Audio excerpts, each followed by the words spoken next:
Hello, my crafty friends. I hope you're having a spooktacular day. My name is Robyn Pitts with Sir Chauncey Rocco Creative Designs. Welcome to day 11 of the 13 Days of Halloween series. Hopefully you've enjoyed this as much as I've had fun making these wonderful projects for you. For my project today, I've created this adorable mini book and bookcase using a new digital file by MYSCRAPCHICK. Now this project was inspired by pink and yellow sequins and Tony from Craft Purge, who I believe did a tutorial. When I initially saw this, I thought that I could easily repurpose existing files that I've already owned from MYSCRAPCHICK. And so I used their desktop organizer as well as one of their matchbook boxes, and I really like the way this turned out. Before I review the project, let me show you the paper that I used. I used this paper by Pink Paisley. It's called Spellcast. This came out a few years ago, and I only had the 6x6 collection, the ephemera, as well as the sticker kit, and it turns out that the 6x6 paper pad was perfect for making this bookcase because of its small size. This bookcase measures 6 inches by 5 inches tall, and the depth is 3 inches wide. What I really like about this digital file is that not only do you get all of the elements to make the base and the box, we've also added in a number of fun details to really enhance the overall look of this project. I love that you have 2 matting layers. For my project, I cut the base out in black cardstock, and for the first mat, I used a gold shimmer paper and then the decorative cardstock. Now, I did want to point out that this top part here is not included in the file. I created that using an edge die by Crafter's Companion. So let's take a closer look at this project. I have embellished this top part with several ephemera pieces and stickers from the paper collection. We've got a little spider, this large witch hat, a gold foil sign that says beware. We have the apothecary jars, a potion bottle, and then right behind it we have a spell book. Every witch needs a spell book. And of course I've had to include some rhinestone trim. There are 4 boxes. Let me show you the first box. I really love the way this box turned out, and I had so much fun adding the layers. Now you can make this as simple as you want and just include 1 matting layer, or you could really layer it up the way that I've done here. As you can see, there are 2 matting layers here for the spine and on the back. We've also included the book ends for the top and the bottom, so you'll have 2 on the front and then you'll have 2 on the back, and I've simply adorned them with this black faceted gem. We've also included this decorative element here on the top, the side, and the bottom, which mimics the look of real pages. Now, I've cut my box out in an ivory paper, and then I use this gold shimmer paper for the detailed trim. And then you also receive a latch for your book. So it opens up just like so, and then slides in, and this just keeps your box closed. On the inside, you can see that this box has got a fairly ample size. You can fill it with candy, a small gift, or embellishments. And then on the spine, I have used these stickers to create this book plate, and it says Witch's Brew. I've also added on the top this fun eyelet and included this little glass ball that has little glass seed beads inside. This just reminded me of something that you might see in a witch's kitchen. So that's the first book. The second book, I love this paper. It says magical here. Again, we've got the book ends here and on the back. And on the side, we've got another book label. This says Magic Potion, and I added in these black gems. And I've created this tassel using a digital file by MYSCRAPCHICK. It's called Pretty Paper Tassels. And then I added in this antique looking heart with the rhinestones.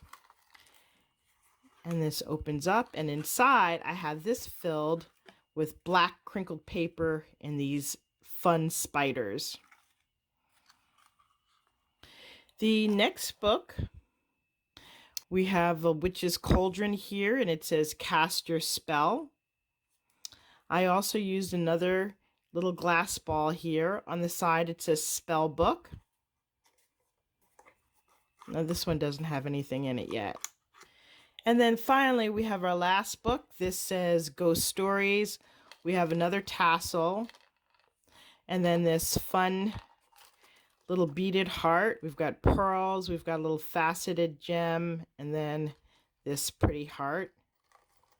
And then we have the little cat on the front and this witch's hat. Let me show you the inside of the caddy. So I've just lined this with decorative paper on the side.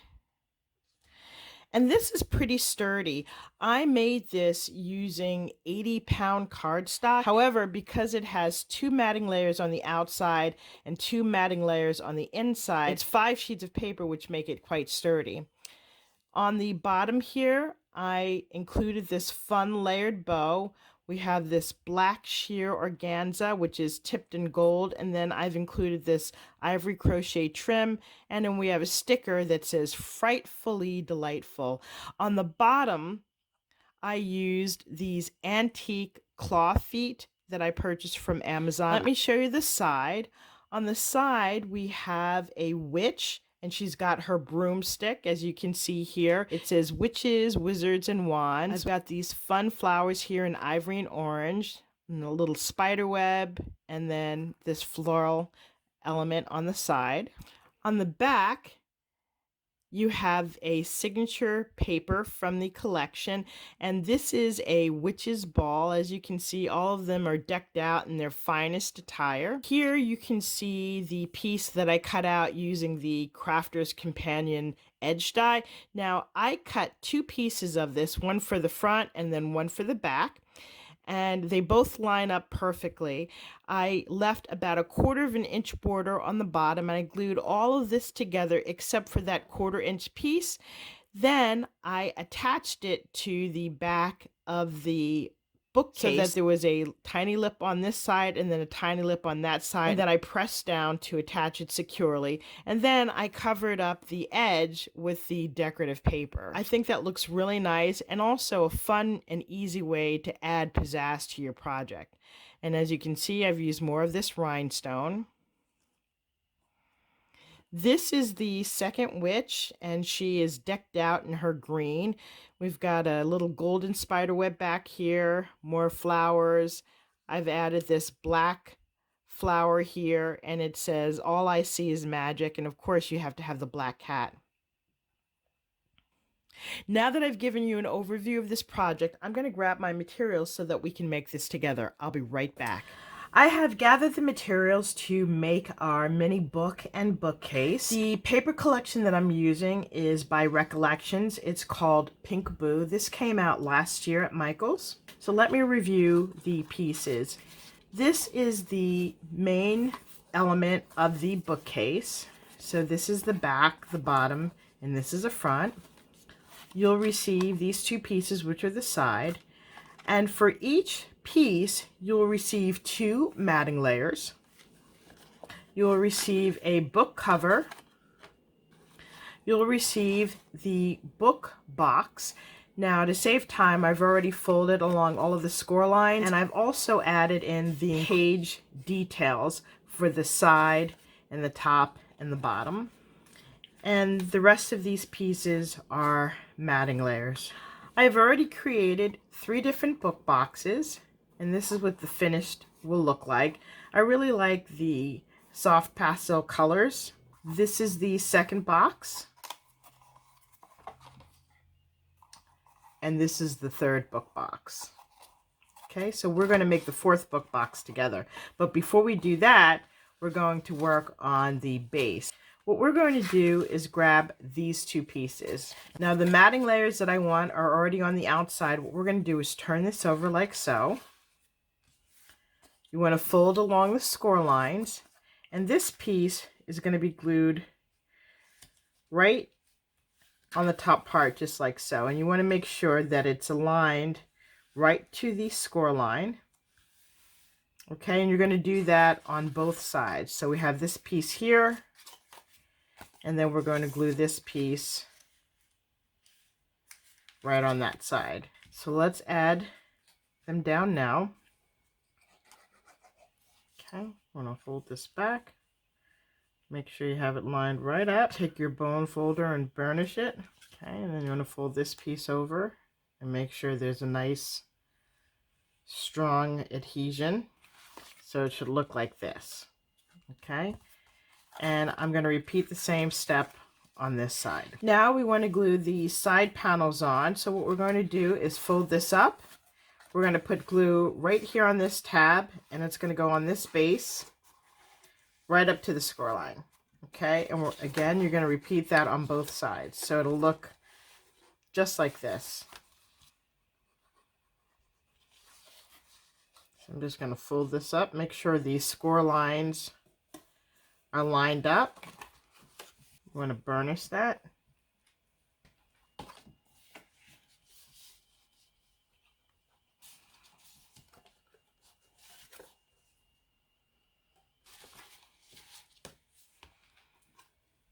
And then we're going to close the box by gluing this piece up. So we're going to put glue on both of these tabs.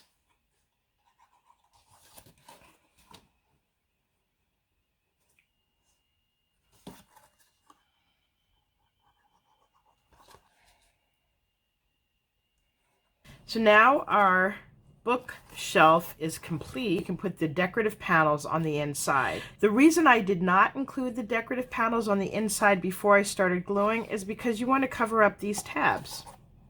So I'm going to put this back panel here, and then I'm going to slide in my decorative layers on the side. And then I have this piece, which is going to go on the bottom. This piece is going to go on the inside, just like so. So I'm going to glue these pieces down, and then I will be back to make the book. So I have attached all of the decorative panels. Let's add these books in.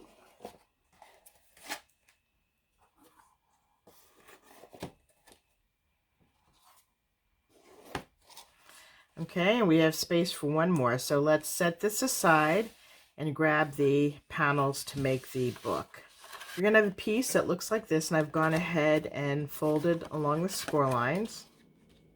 You'll have the spine, two front covers, and then you'll have the book box. Now I've added in the decorative panels, and you only need to include it on 3 sides because the box is going to be glued down on the inside cover. Okay, now let's assemble the box. I'm just going to put glue on the outer 4 tabs, and we're just making a very simple box, just like so. I'm going to make sure you burnish, and I'm going to repeat this on the other 3 sides.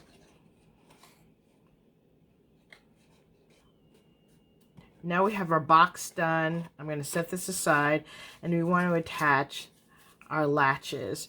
Now this comes in one long file, and it has 2 score areas in the center, which go around this center area of the box, and then a score line for the top where the little slit is, and this piece right here. Okay, I've simply chosen to cut mine down because I didn't want it to wrap around the book. I just wanted it to be on the front cover. So you can do whatever you like. To place the latches on, I simply measured 1.5 inches down from the top on either side, and that's where I'm going to glue these tabs. And you want to make sure that the score line is just clearing the edge so you have enough room to fold it down just like so. So I did 1.5 inches on the front cover, and then 1.5 inches down on the left cover. See, here's my little tick mark that I made right there. Okay, so I'm going to glue these down, and I'm only going to put glue right up to the score line. Place that right there. I'm going to put this on the back. Okay, and so I want this pointy piece to be the top part that sticks down into the little slit. And now we can add on our decorative panels. Now we have our panels glued down, we can add our box. Now you want to make sure that the decorative panels are facing out, and the one that has no panel on it, that's going to be facing in. So for this, I'm just going to glue it on this panel. I'm going to center it in for the score mark. And then you want to burnish this. And our little book box is now complete. Now I have not glued this panel on because I'm going to go back and add eyelets to this. Once I've attached the eyelets, then I will glue this panel on. Okay, and that closes just like so. And if you have little white areas where the score line is, you can just go ahead and use some ink just to cover that up. I'm going to stick this in here. So this is my completed mini book and bookcase. I'm going to finish decorating this offline, and then I will do a reveal in another video, so please stay tuned. This concludes my review of my mini book and bookcase using a digital file by MYSCRAPCHICK. Hopefully I've inspired you with some new and creative ideas. If you like this video, please take a moment to give me a thumbs up, leave a comment, and please don't forget to subscribe to my channel. Also, be sure to visit my crafty friends, Rosa Kelly from Rosa Kelly Scrapbooking and Michelle Randolph from Shabby Chic Chick. Please be sure to join us tomorrow for day 12 of the 13 Days of Halloween series. Thanks so much for watching, and I look forward to seeing you soon. Bye for now, and happy Halloween.